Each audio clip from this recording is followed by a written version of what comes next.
All right. So glad to be here tonight. I guess if Andrea were here, she'd have told you all about my nights fighting crime and daytime, whatever. So this is the solar corona from the sun to the earth. How many of you have seen the solar corona? All right. How many of you have seen what an electron looks like? It should be the same people. The solar corona, the part that you see, is made of electrons.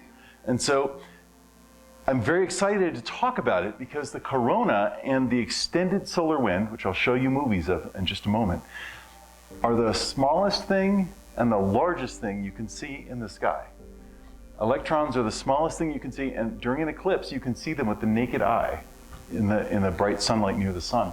And the solar wind and the corona that you see during an eclipse is not a distant thing. I'm going to talk about a mission, Punch, that's it on the right-hand side, will launch in 2025 to observe these things. And we are unlike most NASA missions that are astronomy missions that you've ever heard of. We are not a telescope. We are building a wide field imager that has about the same field of view as your cell phone to image these very faint structures that are the largest thing in the sky. They're larger than the Milky Way because the Milky Way only goes around in a band. The solar wind extends across the entire sky. It is just too faint to see normally. And we'll talk about how you can see it during an eclipse or maybe on your own. Who saw the annular eclipse? It's pretty cool, right? I love that. Yeah. From here, so partial eclipse. Yeah, it's all right. The annular was cool, but any partial eclipse is fun to see. I was down there. I'll talk about that in a minute. This is where it went. Let's see, does this laser work? Is this the right place to stand? Yeah, I tend to wander all over the room. If you want to wander all over the place, that's fine. Do whatever you want to do. Excellent. All right. The eclipse went through here. It was great. If you were there, that's great. If you were here in Colorado, that's pretty awesome too. 80% versus 90%. It's good. If you liked the partial, you are going to love the total. A total eclipse is a life-changing experience. You really need to try and see it. It is no small potatoes to see a regular partial eclipse. But if you possibly can, you want to get into the path of totality to see that sight for your own eyes. Tonight, how many of you were just up in the 18 and looking at Jupiter and Saturn? That was pretty cool, right? And you've all seen pictures of Jupiter, right? But to see Jupiter is a different experience and a much more moving one, right? It's the same thing with the corona, which is right there in the sky all the time. You just can't see it because the sky is too bright. This is what's happening in April. The eclipse will be coming in through, or the path of totality comes in through Mexico and goes up across the nation. So if you happen to be in this band when the moon crosses in front, you'll be pretty delighted. So what is an eclipse? Why are we so excited about them, and why don't they happen every month? Well, the moon goes around. It's about 5 degrees tilted toward relative to the plane of the ecliptic. And so when there's a new moon, the moon comes between us and the sun, but it normally goes either a little bit north or a little south of the sun when it comes around. So when the node, that's this special line of the moon's orbit, happens to point through the sun at the same time that the moon is between us and the sun, then we see an eclipse. And that happens about 6 months apart. So over here, last October, remember, if you're looking at the planets, a date isn't a time, a date is a place. Okay, so we were back here in October. The moon came around, there was a new moon, it was a perfect new moon, but the moon was near apogee. It was about as far from the Earth as it gets. And as a result, it was too small in the sky to completely obscure the sun, so we got an annular. Well, the orbit doesn't change very much in just 1 year. And so over here in April, we'll come around and the sun will be on the other side of that same nodal line. Only this time, it'll be close to perigee at the new moon because it's on the other side of the orbit. So we'll have a total. And then there will be another annular next October. So That's sort of why there isn't one every year. So here in January, when we have a new moon, the moon will go south of the sun rather than in front of it. All right, so what is the solar corona? I want to talk about that for much of the next, I don't know, 4 or 5 hours. You guys good? All right, so this is a really special view of the night sky. This is about 80 degrees across. Okay, so it's a big swath of night sky. You can see a view sort of like this, but not exactly like this, if you go to a very dark sky site. What you're seeing here, this is the sun. It's a little bit larger than to scale, but it's in the right place. This halo that you're seeing is the zodiacal light. How many of you have seen the zodiacal light before? A few people. So if you go to a dark sky place, you will see a column of light in the west after sunset, or in the east before sunrise. You may have seen it. And it comes at an angle depending on what your latitude is. It looks very new agey, like a column of light that you might see dolphins flying through or something. What it is dust. We live in a lenticular dust cloud, right? Just like those accretion disks around black holes, except there's no black hole at the center, there's our sun at the center. But there's dust orbiting the sun. And it scatters sunlight just like it does on Earth. And you can see it here. And these are the stars going by. To give you a sense of where you are, that's Pisces right up there, if you can recognize it. These two bodies here are Venus. That's Venus. It's very bright, and it hasn't damaged, but it's jammed the detector there. It was so bright here. The way these things work, right? The light hits it and electrons come out. There were so many electrons here from the brightness of the planet that they smeared all the way along the length of the chip. So that's what that is. The thing that you can't see by going outside is this. This is us. That's the Earth. These images were taken from a spacecraft that's orbiting the sun ahead of the Earth. It's called Stereo, looking back toward us. This little dark region here is a piece of metal that was put into the imager in order to obscure the Earth. They didn't get it quite right.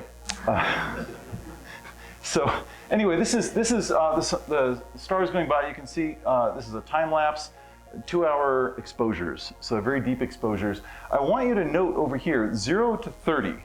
This is in counts on the digital chip per second, averaged over this whole 2-hour exposure. Okay, we can process these data to extract things you have never imagined. When we remove the stars and the dust, we get this. Now, look over on the right. This is 0 to 0.03. So you're looking at 0.1% of the light that hit the detector. This very tiny amount. It turns out most of what you see is really stable, and we can remove it through digital image processing later. What we're left with is this. This ghostly stuff you're seeing is free electrons crossing the void between planets. I'm going to say that again because that's so cool. That's free electrons crossing the void between planets, right? You're seeing clouds of material that ultimately came from the sun and are sweeping across the solar system. That is amazing. They're there all the time. All the time. But this is about 1,000 times fainter than the Milky Way galaxy. And so they're very hard to pick out. But you can pick them out from space because all the things that normally interfere with our seeing, air glow and planes and clouds and things aren't there. So we can do the subtraction.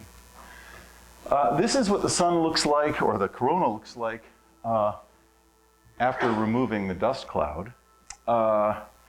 Closer to the sun. That's the sun to scale.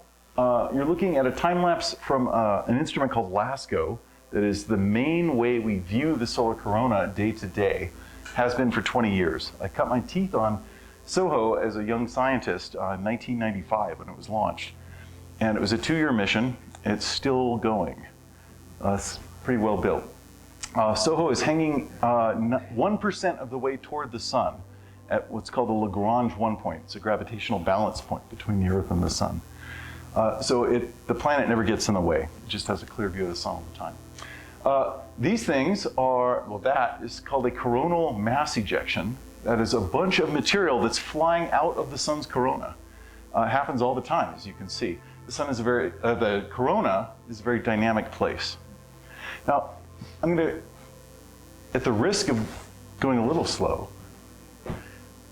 this material that you're seeing here, you're seeing the electrons, but the material that's mixed in with them is as much hotter than the sun as the surface of the sun is hotter than liquid nitrogen, or liquid helium. The liquid helium is 4 degrees Kelvin. The surface of the sun is 6,000 degrees Kelvin. So it's roughly, what do you want to call it? Maybe 2,000 times hotter, something like that, almost 2,000 times hotter than that. You get up into the tens of millions of degrees. And the hottest parts of the corona are 10 million degrees. Most of the corona is at about 2 million degrees. Much hotter than the sun itself. Why? I don't know. I've been studying it for 25 years. None of us knows. I mean, we have an idea, but nobody's ever fully connected the dots as to why. Notice how much bigger than the sun the corona is. It's huge. This thing is an occulter. This disk here is the black is masking out a piece of metal that's hiding the sun so that we can see the corona around it. And this is supporting that piece of metal. We have on the same, actually on a different spacecraft, we have a wider field imager called a heliospheric imager that lets us look a little farther out. These two images are to scale, but they're not taken at the same time. That's Venus. After some heavy digital processing, it looks a little weird, but that's what was required to draw out the faint structures here. What I want you to see is the corona extends way out, right? That's the sun. This thing's about the size of Orion in the sky. So we're twice the size of Orion out here. And look, there's material out there. Well, if we compensate for the fact that it gets fainter as we go out, we can see that the structure of the material persists across this entire field of view. So this is 20 degrees from the sun. If you held your arm up, made a fist, right? Your fist is 10 degrees across on the sky. That's 2 fists away from the sun out here. Now, how many of you either have been a kid or have a kid? All right. All right. Right. So all kids know how to draw the sun, right? You draw a circle, you draw a bunch of lines out, okay? I just showed you with LASCO, those lines are real, right? Those are rays coming out of the sun, rays not in the sense of rays of light, but rays you would draw. Those are structured by the magnetic field of the sun, being pulled out by the material. With this movie on the right, or on the left, excuse me, we now know how long those rays have to be. See, over here, we see these radial structures coming out from the star. Over here, it's puffy, right? Puffy, technical term. What's happening here is the same thing that happens when you fire a squirt gun. You start out with a steady stream and it breaks apart into droplets. Only these droplets are larger than Jupiter. They're enormous. They're larger than the sun itself. That is crazy. It's happening all the time. And you just can't see it because they're too faint to see against the brightness of the daytime sky. It's really remarkable. All right, so let's zoom in a little closer to the sun and look at those stripes. We had a problem with our instrumentation that noise in the instrumentation limited our resolution. So several of us ran a special campaign to get the deepest exposures of the corona that anybody has ever seen. This is that movie.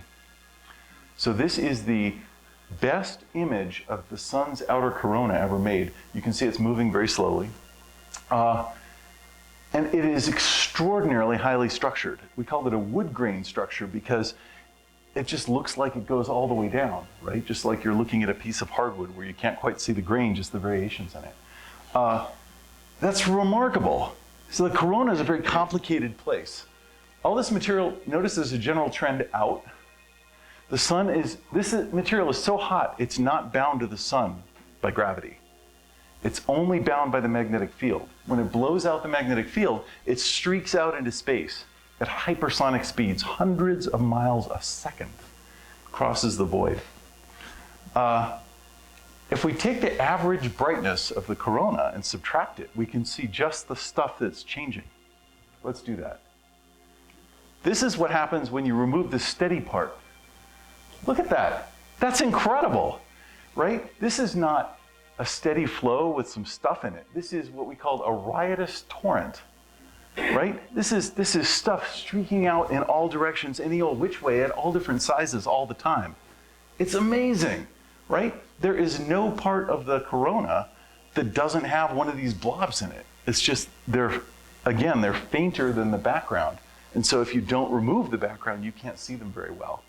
But this is remarkable. All over the sun, right on the surface of the star, processes are releasing material. Giant explosions are happening every day, all the time, all over the surface, and hurling material out in all directions. And this material sweeps all the way across the solar system and over our planet. It's happening now, right at this very moment. It's remarkable. So, to give you a sense of scale, I've been zooming in and out. We're going to do a big zoom, and you can see what I'm talking about when I get really excited. Okay, this is an image of the sun taken in extreme ultraviolet from space. This kind of light doesn't make it through the atmosphere, so you have to go to space to see it. Your eye can't see it, so you have to have a special instrument to pick it up.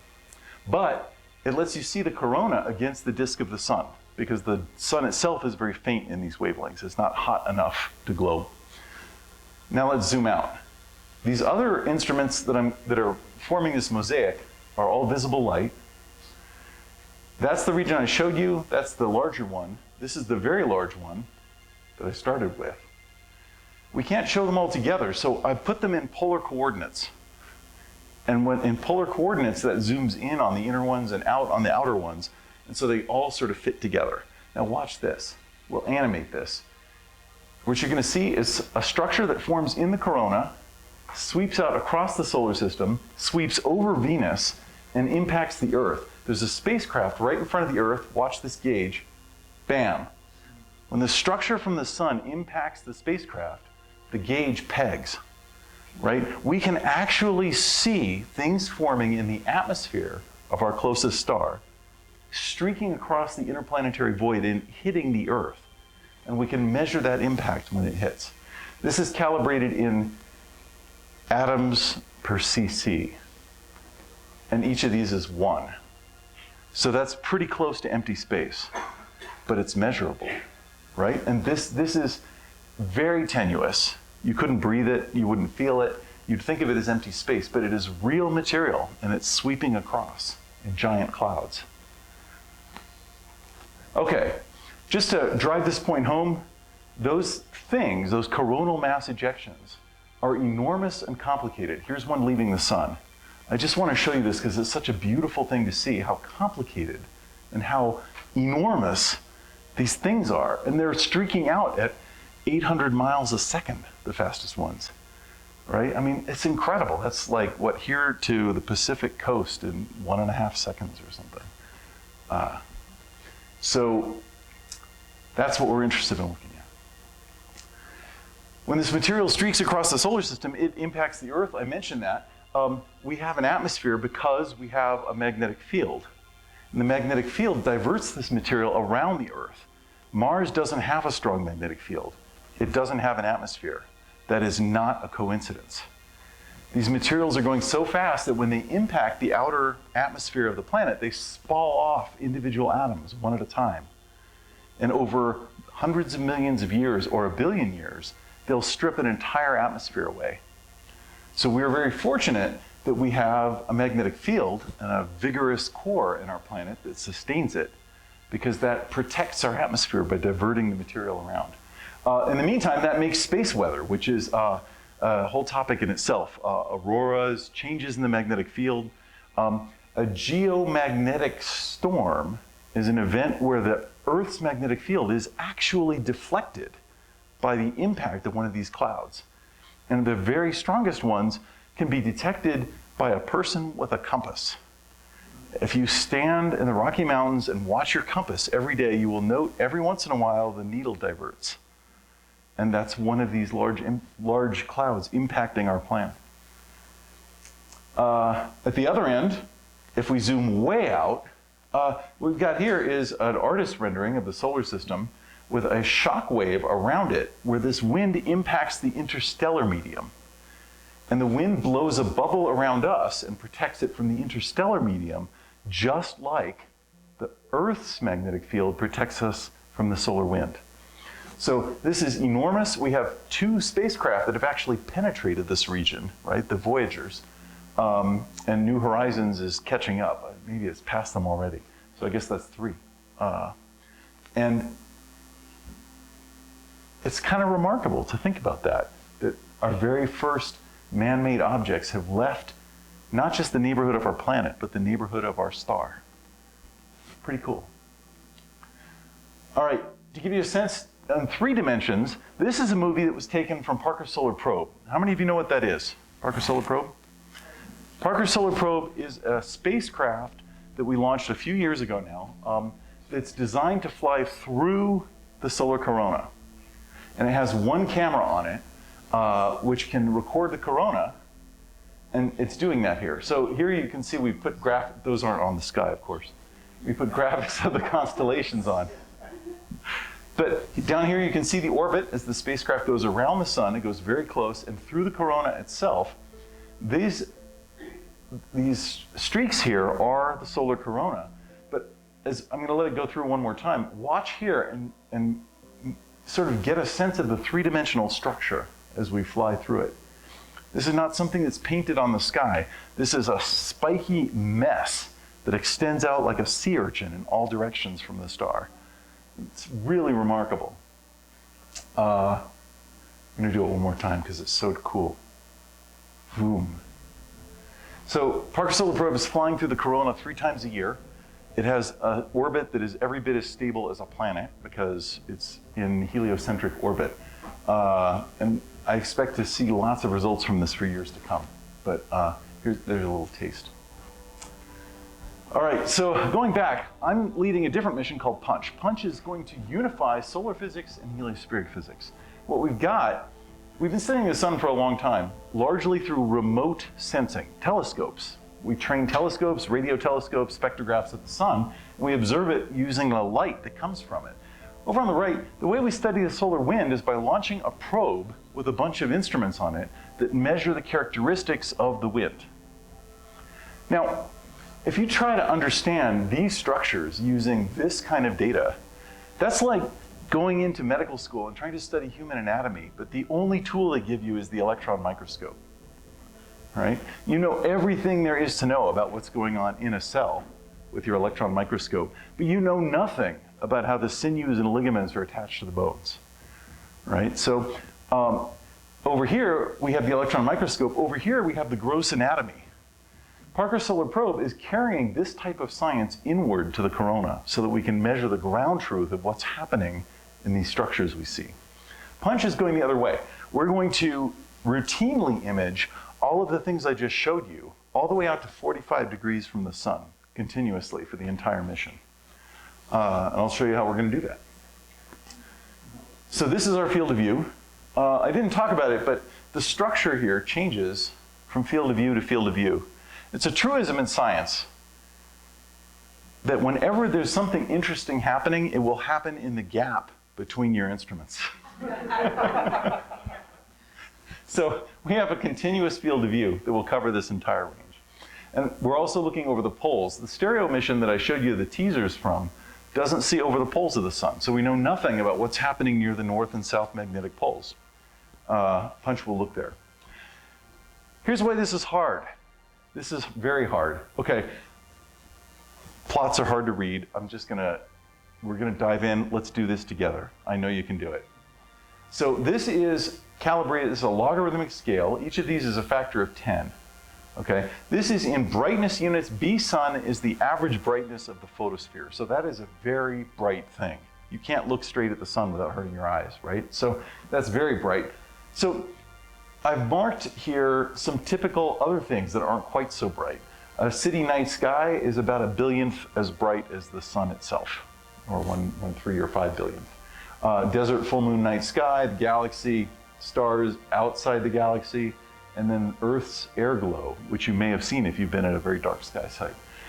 These other things are things we'd like to look at. The zodiacal light is what I showed you in that movie, right? That's the dust, and it comes near the ecliptic and far from the ecliptic, so it's sort of in this range in here. The K corona, bright CMEs, and the K corona quasi-steady is what we want to see. K, I'm not going to get into it. K is just, it's an abbreviation we use for the corona itself, those electrons. You can see it's much fainter than these other things. Close to the sun, it's the brightest one of these things other than the daytime sky. But out here, 2, 3, 4, 10 degrees from the sun, it's extremely faint. It's 1,000 times fainter than the zodiacal light. So we have to do detailed subtraction. We have to get everything exactly right to be able to make this measurement. Furthermore, over the punch field of view, which is this range, the brightness of these things varies by a factor of 1 to 10,000. So we can't capture them in a single field of view. We need to split it in at least 2 fields. So we have 2 different instruments. We have an instrument here called a coronagraph that's designed to look at the sun.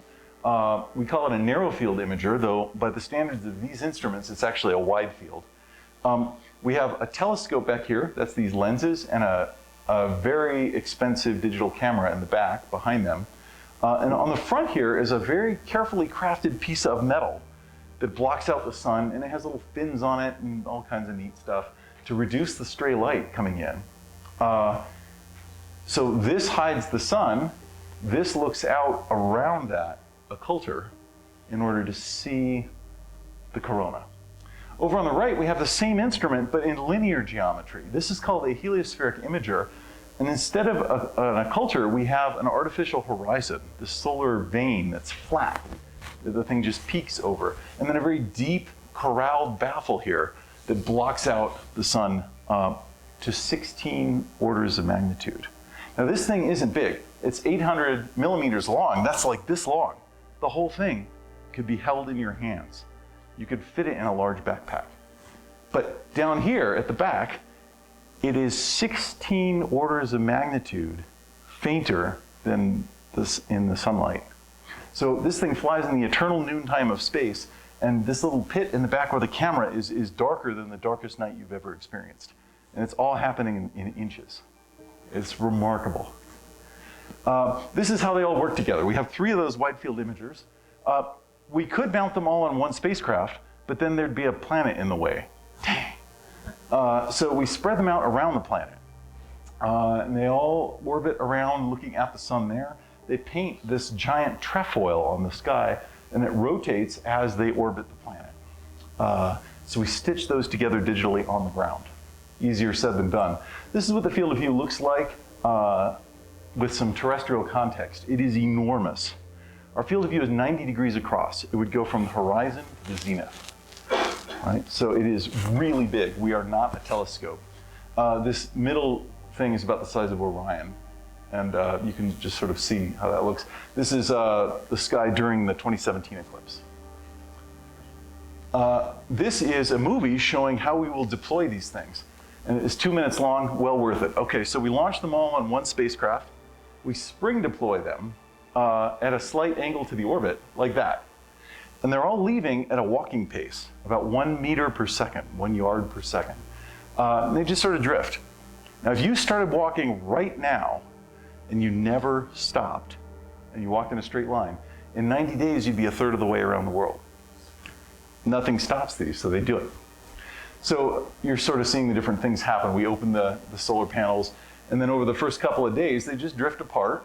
At this point, we're testing the spacecraft and allowing outgassing to happen. All of the water vapor and nose grease and stuff that's on the instruments can boil out into the vacuum of space. Then we open the instrument doors. All right, and then over the next 30 days, as they're drifting apart, we test out the instruments. And then for the last 30 days of this commissioning period, we test out the observing sequence itself. So at the end of 90 days, they're now deployed. They have these thimble-sized rocket engines that can burn just a little puff of hydrogen gas and give it a tiny kick to stop that motion. So they do that, and then we just sit there for 2 years of nominal mission, and however long NASA will fund us for, to keep observing. This is the field of view, and every 8 minutes, this thing rotates to keep the Earth underneath it. And those are the fields of view all working together. And from the point of view of the sun, the Earth is a point. So these are all the same viewpoint, even though we see them as being 1/3 of the way around the world from each other. So we stitched together all those images on the ground to get our data. Let's see. This is a picture of one of those heliospheric imagers. We put it in a vacuum chamber to test it. We had a problem. How many of you saw the green laser up in the dome? See the green laser? Yeah, that's kind of cool, right? If laser light goes straight, how do you see it? It gets scattered, right? The air scatters it. The reason you can see that laser is the same reason the sky is blue. Light from the laser beam is scattered off of air molecules. It turns out 10 to the minus 11 is as faint as you can get if you want to test stray light in air, because the stray light from the air is 100 billionth of the strength of the beam. So we had to put this in a vacuum chamber to test it, and this is an image of the inside of the vacuum chamber taken with this camera.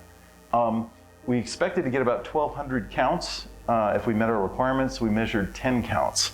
So this is, in fact, 10 to the minus 16 of the brightness of the beam coming in. Pretty excited about that. If you want to learn more, come find out about our outreach program. I put some pinhole projectors on the side countertop, thank you.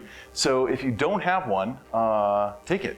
It's there to help you learn about punch, give you a pointer into the website, and also learn about how imaging works. It's pretty cool. I'm going to pivot now. I've talked about all these things that are hard to do.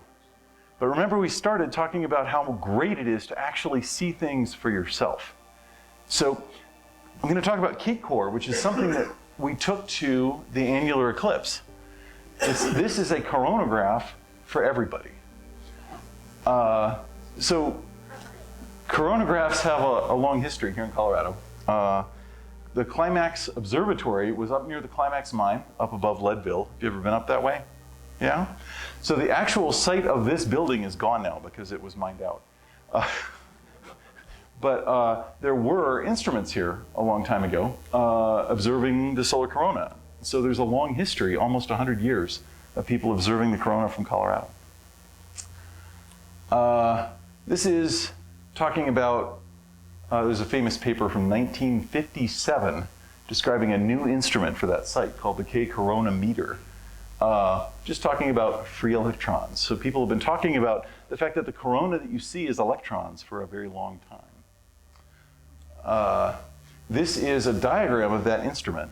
And there was an objective lens that pointed off to the side of the sun, a cone here that knocked out the sunlight itself, just reflected it away so that only one little line of sight could make it all the way back to this phototube in the back. Using that primitive coronagraph, they were able to make these kinds of measurements for many years, showing the corona in the daytime sky. It's pretty cool. Now, the best terrestrial coronagraph we have is at Mauna Loa. It's being run by the High Altitude Observatory here in Colorado.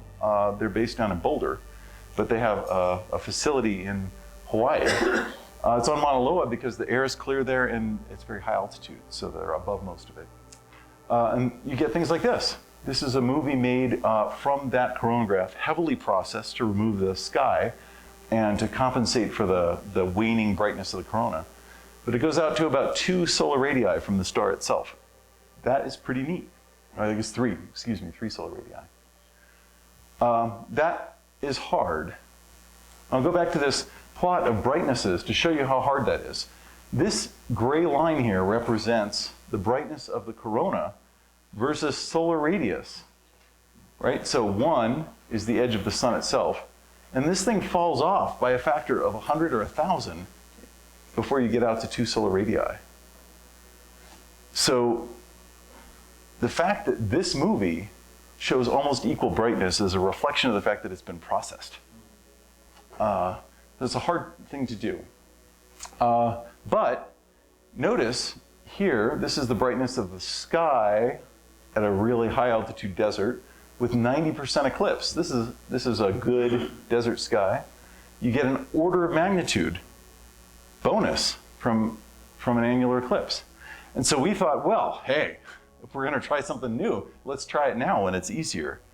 And we thought, well, maybe if we had 1% contrast against the sky, we could see the corona out to about 2 solar radii. And we went looking for it. So, how do coronagraphs work? I showed you that other instrument, an imaging coronagraph. This is a diagram of one, and I apologize for the sparseness of it. Typically has an internal or an external occulter. So a ground-based coronagraph uses an internal occulter. This is a diagram of a real coronagraph called K-core, which is the Mauna Loa coronagraph that I just showed you the dome for. There's a lens on the front that is very expensive, very low scatter quartz. That images the sun back here. Boom, and there's an occulter right there that blocks out the solar image. So it lets the light in, it forms an image of the sun, it blocks out just the image and allows all the light from around the image to be re-imaged by these lenses downstream and into a camera. That's good because it lets you precisely measure where you're blocking the light and where you're not. This is another instrument that's like that uses a hole instead. The light comes in here, hits a converging mirror, comes up, and there's a reflection here, but there's a hole in that M2 mirror right where the sunlight goes. So all the actual photospheric light goes in here and gets dumped. So these are internally occulted coronagraphs. That's the first kind that was ever built. With punch, we're using an external coronagraph, right? We have this out front. The occulter is out front of the optics. That means that we don't have to worry about scatter in that first lens, right? And that's good because it lets us make the field much fainter, but there are some costs to that. In particular, it's very hard to get close to the sun with an external occulter. Here's why. This is a lot of lines. I'm not going to walk you through all of them. But in general, you have a lens back here, you have an occulter up here, something that's going to cast a shadow on that lens. The problem is, have you ever noticed when you go outside, your shadow is fuzzy? And the reason for that is the sun has an apparent size on the sky. If you use those pinhole projectors, you can learn all about it. But that fuzziness is called the penumbra of your shadow, penumbra. And these diverging lines here represent the ray that's coming from each side of the sun for this instrument. And so this region out here is the penumbral shadow. The problem is, we want to cast a deep umbral shadow on the lens, but to do it, we have to have this large penumbra, which means the edge of the lens, first of all, has to be inset from the occulter, and that limits just how close to the sun we can get with our imager. So we want to make this D as long as possible. Now, if you're flying an externally occulted coronagraph into space, you don't want D to be as long as possible because you want your instrument to be tiny. You want it to be as small as you can possibly get it because space in a rocket costs a lot of money. So you're driven to make a really small instrument. But on the ground, we can make a bigger one. So we did. All right, so internal occulter lets you hide the sun very precisely so you can get down very close to the surface of the star, lets you image the low corona. But you have to have these low scatter optics and you have to align it very carefully, which makes it expensive and hard for everybody to do. With an external, you got problems with the edge of the occulted region. You can't get close to the sun, but the optics are fully obscured, so you can use regular off-the-shelf optics, like the fancy telescopes upstairs, or like things you can buy in a camera store. Aha! And it's simple to align because you just have to get the occulter in the right place. So we thought, well, if we get really close to if we don't care about getting too close, and if we have an eclipse helping us so we can view the fainter corona farther away, that gets rid of these problems. So, voila, we built K-core. This is, in fact, the first one we built. So K-core is an occulter that goes on the front of a telescope. This whole assembly here wraps around, that wraps over a telescope tube. This piece here can hold an aperture. And this is a carefully designed occulter that's held out in space by carbon fiber rods. And this is specifically designed so that you could build this at home. In fact, I'll show you where you can get plans. So that is this occulter, this varioculter. Actually not This picture is not this one. This is a later one. On a small refracting telescope looking at the sun. So this is our 3D printed occulter, this thing right here. This is a hexapod truss. If you're an engineer, you know what a hexapod is. It has 6 rods. You need 6 because that constrains the position of the occulter, both in angle and in position. So 6 is the minimum number. And then we have this 3D printed assembly attached to a commercial refractor telescope. And on the back, a special digital camera, which this one measures polarization, but you don't have to. This is us deploying this thing for the first time. We have a telescope here pointed directly at the sun, and we have a fellow holding a shade in front of it so that we don't blast the camera while we're installing this, this occulter on the front of the telescope. There it is working, right? Now that's not extra dark material, that's a shadow of the occulter landing directly on the aperture of the telescope. This is all of us. We took a crew out here, and Dan Seaton, who's sort of the ringleader of us all, took the picture, but we can see him reflected in the solar filter. So this is, this is at Loveland Pass. We did this on the 6th of October this year, not very long ago. This is what we saw. So we built several of these. The first ones we built, we just printed and assembled them, and what you see here is some scattered light that's glinting off the shiny surface that's been 3D printed. When we saw that, we went down to the hardware store and got some flat black Krylon paint, which is sort of notorious in the solar physics community because Krylon paint is really cheap, but it's the best flat black you can buy. It's like better than aerospace paints. So anyway, we spritzed the thing and we got this.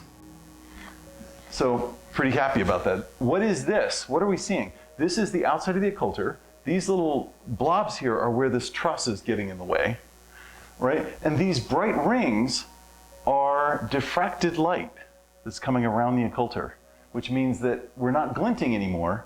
We're limited by the diffraction itself. What are those bright rings? Well, something called Fresnel diffraction. It turns out light can turn a corner, after all. It doesn't like to, but if you have a baffle vane here, just a sharp, like a razor blade or something, and you have light from a star coming in, it's plane waves coming in, some of them will constructively interfere around this space around the vane and get down to an observer that's nominally in the shadow. There's some equations, I'm not going to go into them. This is a plot of what that looks like, right? Right up to the edge, you just get the brightness that you put in. And then if you hide down below the edge, it drops off fast, but not infinitely fast. A finite amount of light turns the corner. These jiggles here are real. That's not a numerical artifact. That's the actual equations. So this is a real effect. It's kind of neat.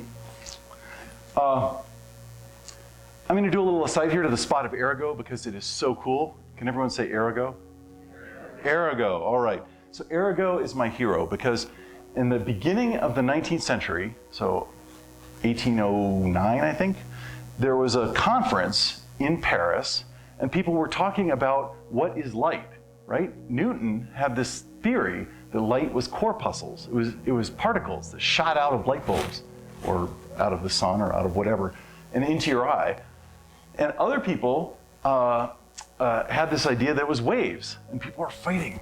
And this famous mathematician, Poisson, stood up in the conference and said, it can't possibly be waves. That's stupid because that theory predicts if you have a disk that's sufficiently round and you shine a light on the disk, the shadow of the disk should have a bright spot in the middle of it because of constructive interference all the way around the edge of the disk.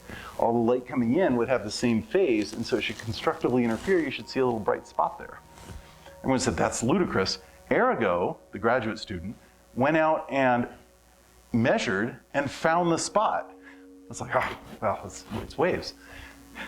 So that was the end of that. And it's hard to see with this particular telescope calibration, but this is an actual shadow of a disk in red light. You can see those little wiggles that I showed you on the plot here. And right in the center, you can see a little faint spot.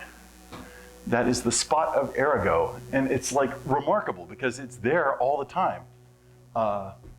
And this is what it looks like. This is a simulation from the side showing the spot developing in the shadow behind a disk over here. So you got light shining in from the left, and it forms this little interference spot.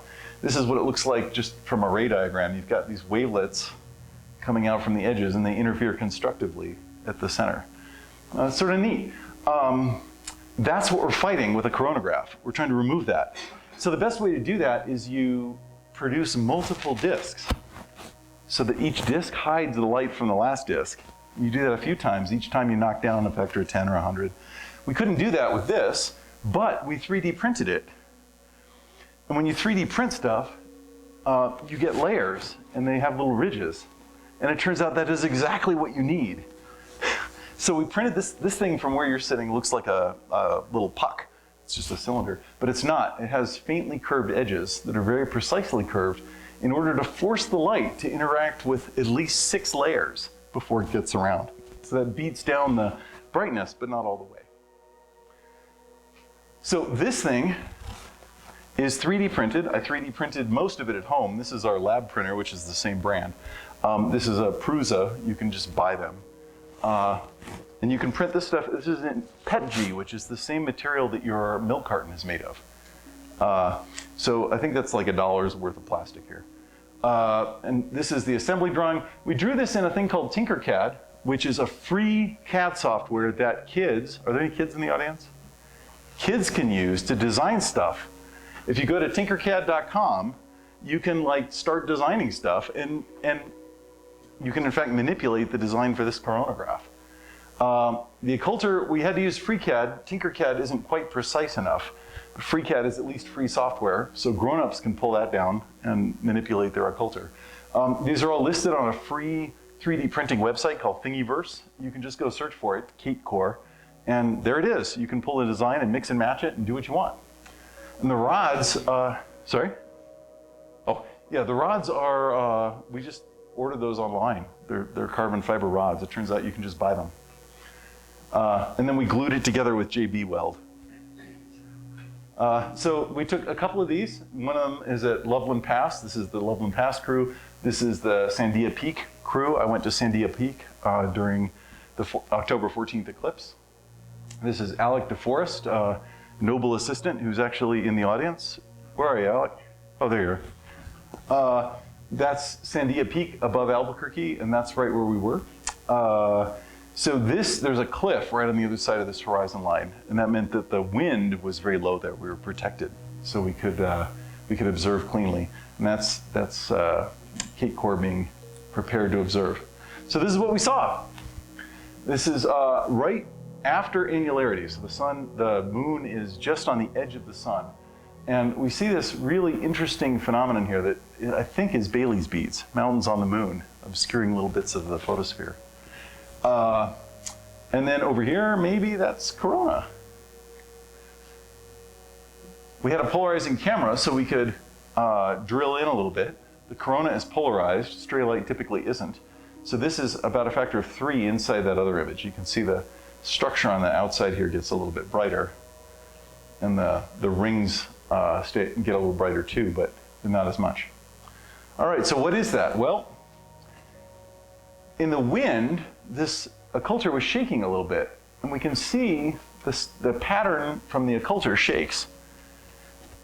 This stuff is not shaking. This is, in fact, solar corona. This is the corona, and we observed it with $1 worth of plastic attached to a $1,000 telescope. But Don't forget the camera. and the camera. So if we block, this is a movie. If we block out the part where the occulter is, you can see that the corona is very stationary. It doesn't look like a movie. So we're actually seeing the solar corona there. This is just sort of matching up to other pieces of data that were available. The middle here is taken from space in the extreme ultraviolet. We can see structures coming out of the corona. The outer one is from that LASCO coronagraph that I showed you. And you can see features that go right through all 3 fields of view. Boom. So we're pretty confident that, yeah, we did it. We went down and observed this thing with something that you can print in your garage and put together. This is a closer view just to sort of see things a little bit better. You can see this fan of magnetic structures here, and this spike coming out, which is associated with this thing. All right, bonus, observing the corona. If you have a polarizing camera, you can see polarization. I told you that the corona was polarized. I didn't tell you why. But here we've encoded angle of polarization as color. And so you can see that, yes, the solar corona is in fact polarized. This is an image that we took during the last total solar, which was in Antarctica. We took one of these cameras down there and photographed it, just sort of as a test for the run that's coming up in April. So that, I think, is that. So K-Core, a chronograph for everyone. This is our first cut. We're going to improve it using the lessons learned. We're going to publish all these data.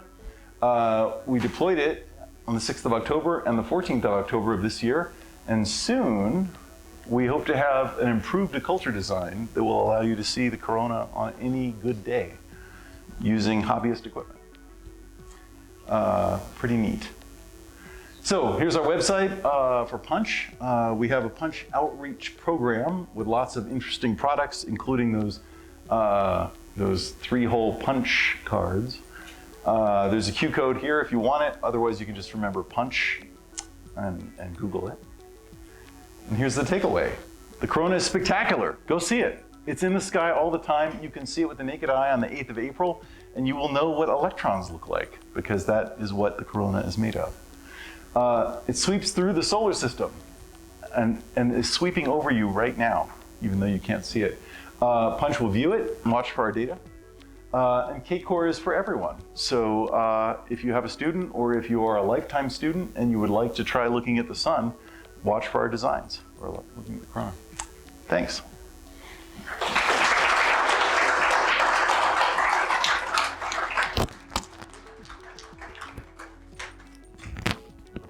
That must have been loud. Yes?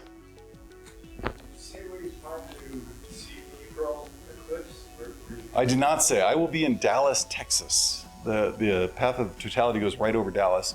It also goes through Carbondale, Illinois, which is also, they had an eclipse in 2017 there. So everyone's ready for that. Yeah, right. Yeah, hotels in most of the places are already booked up. Broken Bow? Excellent. Excellent. So Broken Bow is a good place to go. Good call. Yeah, maybe it's a spot in DeSoto? Excellent. Where'd you say? Lake Whitney. Between Dallas and Waco. Yep, between Dallas and Waco. San Antonio will be right on the edge of totality. If you go to San Antonio and drive out. Sorry? There's no one else that's Sorry? I guess we can go back and look at the map. Arkansas? No. Little Rock's not in it? I think it goes north of there. Let's see. It goes through near Cleveland, Ohio. Let's see. Way back at the beginning. Of course, that's where I want to go. Here we go. So I would, if I were looking for a place, I would be looking in Texas, because it's likely to be clearer there, or in Mexico. I have a lot of friends who are driving down into Mexico to see We it. did bring up Little Rock, actually. It might not be that far away. Yeah, it's probably striking distance from Little Rock. My wife's really into it. We went to Molco, Nevada in October. We're going to Austin, Texas. She was able to get a road atlas that plots the path there, and we found that my old college roommate was on the correct side of Austin, so Excellent. we'll be on the street in our camper up front, because the house is already full of, he's got a lot of friends coming to see you. Imagine that. Yeah, but there are road atlases that plot it. I don't know, we get Astronomy Magazine, and she